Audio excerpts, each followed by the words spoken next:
Hey everybody, this is Thomas Androvic, your voice for the PPC and Whitby, Friday, February 25th. Today, I'm going to shift gears a little bit, take my eyes off a little bit off of Ottawa, and I'm going to concentrate more on what everybody's watching at the moment. That's the Russia-Ukraine conflict. But I'm going to look at it under a different light, going to put it under the microscope, and going to try to examine it in a different way. You see, we come from Eastern Europe, Hungary, and that region. So we see things differently. We examine things differently. We think differently. And I'm going to put a perspective on it that you're not going to see or hear on mainstream media. So bear with me. Don't think I'm completely crazy. And I just want you to keep an open mind. So when I talk about it, you start thinking a little bit differently. Because what do we see right now? The MSM and all the Western leaders are talking the same way, that we have a dictator and authoritarian. We have a Stalin reincarnated within Vladimir Putin, leader of Russia. Everybody is saying the same thing, that he is the cause of everything. He's crazy, insane, and he had no right to go and invade and put a siege on the Ukraine and invade it.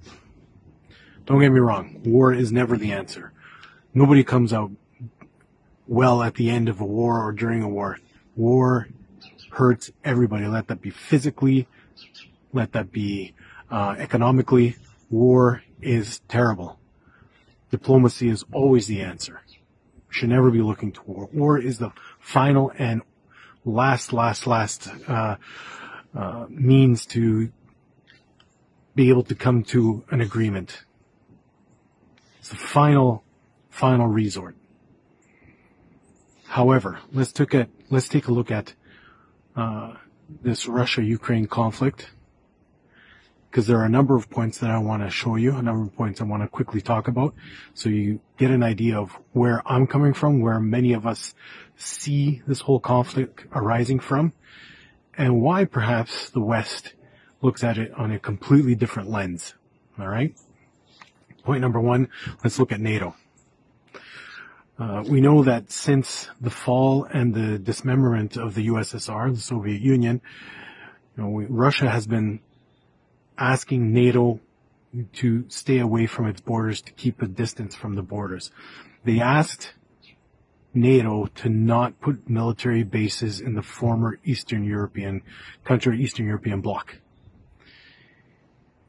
If you look at it, take a look at the map of Eastern Europe, so the Baltic countries from the north all the way down through Poland, former Czechoslovakia, so Slovakia, Hungary, Romania, etc., all along the borders of the Ukraine and Russia, you're going to see numerous U.S. bases, NATO bases, and forces all set up along the Russian border. We also know that over the last number of years, NATO has been courting Ukraine. Ukraine wants in, NATO wants Ukraine in. Russia has been saying, back off. We don't want NATO in our backyard. Never mind backyard, they're right on our border. They're right in front of our door, at our front door. They're ringing the bell. We're not going to let them in. Back off.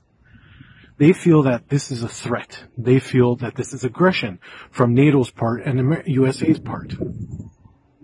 Imagine, having the situation reversed. Having, let's say, China right along the US-Canada border.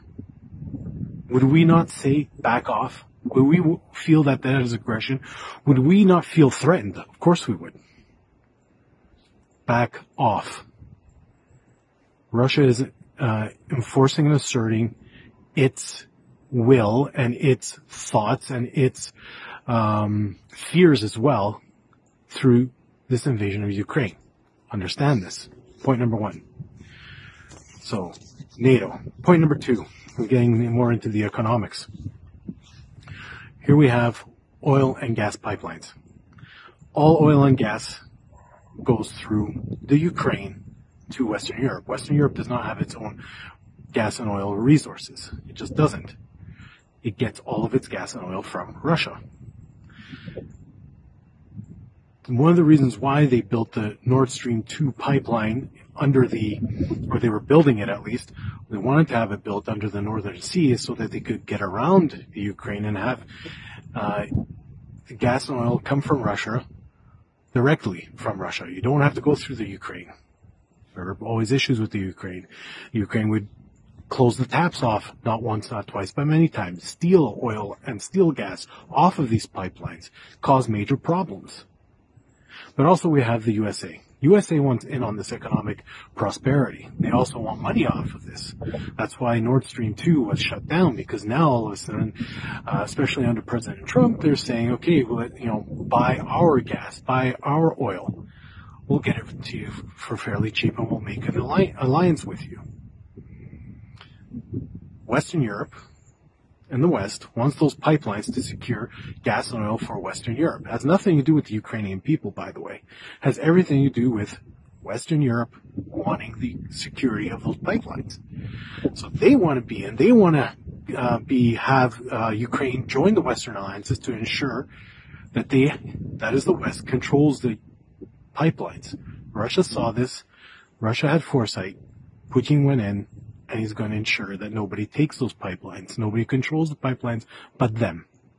That's what happened with Crimea, by the way. Crimea, trillions of cubic meters of gas underneath the ocean there, underneath the water. We saw in 2014, the West wanted it. Russia came in and just basically took it back. Foresight. Do you not think the USA would have done the same thing? Do you not think the Western countries would have done the same thing? Of course they would have. Protecting their own interest. This is natural. I'm sorry, but that's how the world works. It has nothing to do with the Ukrainian people. It has everything to do with politics and economics. Biolabs. There are many biolabs in the Ukraine, not Russian biolabs. I can only imagine what's being built or being manufactured there. Those biolabs are Western biolabs. Russia's not having it. Why? Again, they feel threatened. They feel aggression. They feel that they could be used against Russia at any time. So we have that point as well. We also have the way the Ukraine has been handling the situation with ethnic minorities in the Ukraine. So I already talked about Crimea. We also have the other two provinces or territories that declared independence. We have Donetsk and Luhansk. They declared and they wanted independence from the Ukraine. Why? Because there are ethnic Russians living there. They speak Russian. It's Russian majority territory. Don't forget, Ukraine was part of the Soviet Union. Crimea, Luhansk, and Donetsk, there are many people, these were many former USSR military bases. All these people had allegiance to the Red Army. They're all Russians. All of them. They wanted independence. They declared independence 2014. Fighting went on. Russia helped them to fight off the Ukrainians and fight the Ukrainians. Minsk won. They had a peace agreement, or they had an agreement. That didn't work. They kept fighting. Minsk 2 in 2015 kind of sort of worked, not really. And now we're back to 2022. Russia comes in, helping those territories become independent, declaring them independent states, and helping them remain independent. The Ukraine has not had the greatest record of looking after its ethnic minorities.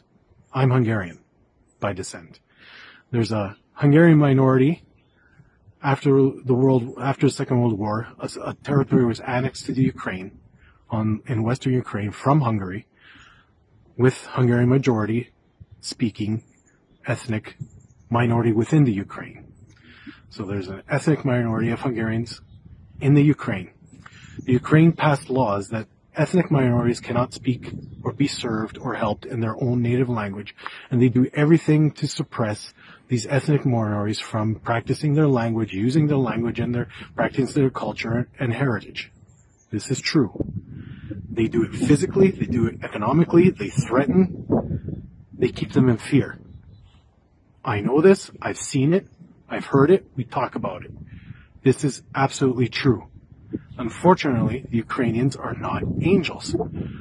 They are not innocent. It's not that Russia is bad, Vladimir Putin is bad and a dictator. Ukraine is innocent and is good and is angelic, and they've dropped from the heaven and they have nothing under their fingers.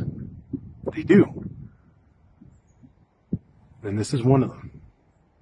The treatment of these people, unfortunately, is not the greatest. And finally, and the final point, but I'm not sure if the most important, but one that needs to be talked about, is the Ukraine is a country that's an interesting country. Ever since 91, they declared its independence from Russia and from the USSR. So its economy is kind of interesting. It has lots of resources, but its economy stinks. Let's be honest. One of the reasons is because its economy is, a lot of it, based on money laundering. There's a lot of mafia activity within the Ukraine. Lots of money laundering and lots of other dirty things that I'd rather not talk about. But it's not just the Ukrainian politics or politicians. The Ukrainian people have suffered greatly because of the politics of those politicians and other politicians from the West. Obama, Clinton, Biden. We know some of Hunter Biden's scandals. We know some of his doings. And that's just the tip of the iceberg. Slovakia is very similar. A lot of mafia, a lot of money laundering, and Ukraine is a money laundering industry. That's what it is, with a lot of other disgusting, despicable lawlessness and illegal activity. And don't forget, Trudeau's in on it, and we also have to look very deeply at Freeland. Freeland's grandfather, Ukrainian. Freeland knows Ukrainian fluently. She speaks it fluently.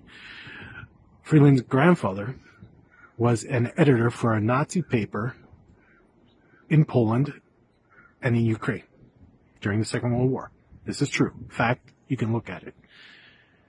She is not allowed to enter Russia because of her past activities during the Soviet era. She's not allowed to enter Russia still because of her activities post-communist Russia. There are things there that are quite intriguing. A lot of stuff that not everybody knows, and a lot of stuff that we just have maybe an inkling of, but it goes deeper. And a lot of these Western leaders have a lot of dirt. A lot of it goes to the Ukraine. A lot of it leads to the Ukraine and through the Ukraine. Apparently there were pictures and sightings of Ukrainian military forces, army personnel,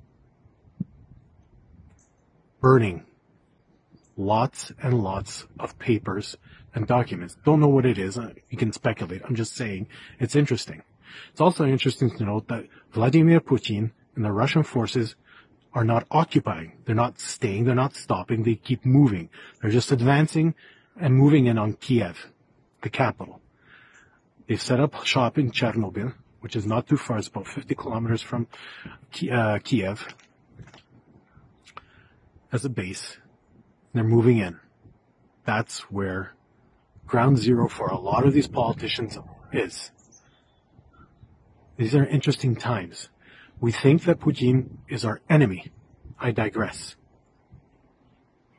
I dare to say differently. Don't get me wrong. He has a complex. He's authoritarian. War is not the answer. A lot of people suffer. But at the same time, he has put a wrench in the works of Soros and Schwab right at this moment. The Western leaders are afraid. They are scared. All of a sudden, Ukraine means something. All of a sudden, the Ukrainian people are the center of the universe. All of a sudden, everybody is for Ukraine and with Ukraine. Every Western leader, from Biden to Macron, all of them. Think about it. Think about why. Think of the timing of this invasion. Think of the timing. Putin is calculating. Putin knows a lot. Putin is anti-WEF. Putin is not globalist. At this moment, I truly believe he's doing us a favor. He's buying us time. I really think so. There are a lot of things that we don't know that I'm just scratching the surface. But thinking about it over the last day and a half, couple of days, this is my reasoning. He's not our enemy at this point. Do we have to be careful with him? Oh yes. Do we have to not tick him off? Please don't. He's got probably the most powerful military on this planet. And if Trudeau doesn't watch his step, we're Putin within a day, he's taken over. And nobody is going to go up against the Soviet or Russia. Nobody is. They're too powerful and too scary, and they will not back down. Trust me, they won't. But at this moment, on this day, at this time, he's doing something that probably will help us. These are my thoughts. I just want you to think about it. Think it through, and trust me, I believe I'm on the right track. Please share, please think, please leave a comment. We'll talk to you later.